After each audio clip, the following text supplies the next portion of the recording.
സർക്കാരുമായി ബന്ധപ്പെട്ട അറിയിപ്പുകൾക്കും മറ്റു വാർത്തകൾക്കും വേണ്ടി ഈ ചാനൽ സബ്സ്ക്രൈബ് ചെയ്യാനും തൊട്ടടുത്ത ബെല്ലൈക്കൻ എനേബിൾ ചെയ്യാനും മറക്കാതിരിക്കുക. ഒരു മതവിശ്വാസവും ഭരണഘടനയ്ക്ക് മുകളിലല്ലെന്ന് ഹൈക്കോടതി. ഭരണഘടനയാണ് ഏറ്റവും ഉന്നതമെന്നും ഹൈക്കോടതി പറഞ്ഞു. ധനമന്ത്രിയായിരിക്കുമ്പോൾ ഡോക്ടർ തോമസ് ഐസക്കിന് ഹസ്തദാനം നൽകിയതുമായി വിദ്യാർത്ഥിനി മുസ്ലിം വ്യക്തി നിയമം ലംഘിച്ചെന്നും മുതിർന്ന പെൺകുട്ടി മറ്റൊരു പുരുഷനെ സ്പർശിക്കുന്നതുമായി വ്യഭിചാരം ചെയ്തതെന്നും പരാമർശിച്ച് സമൂഹ മാധ്യമത്തിലൂടെ വീഡിയോ പ്രചരിപ്പിച്ചതിനെതിരെയുള്ള കേസ് റദ്ദാക്കാനാകില്ല എന്ന് വ്യക്തമാക്കിയാണ് ജസ്റ്റിസ് പി വി കുഞ്ഞികൃഷ്ണൻ ഇക്കാര്യം പറഞ്ഞത്.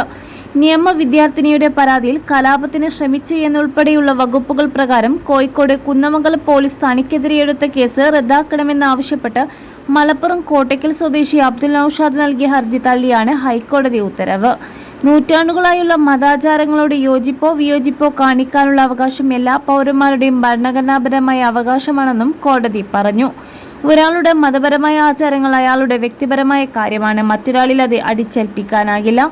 മതം വ്യക്തിപരമാണെന്നും ആരെയും നിർബന്ധിക്കാനാകില്ല എന്നും മുസ്ലിം മതം തന്നെ പറയുന്നുണ്ടെന്നും കോടതി ചൂണ്ടിക്കാട്ടി.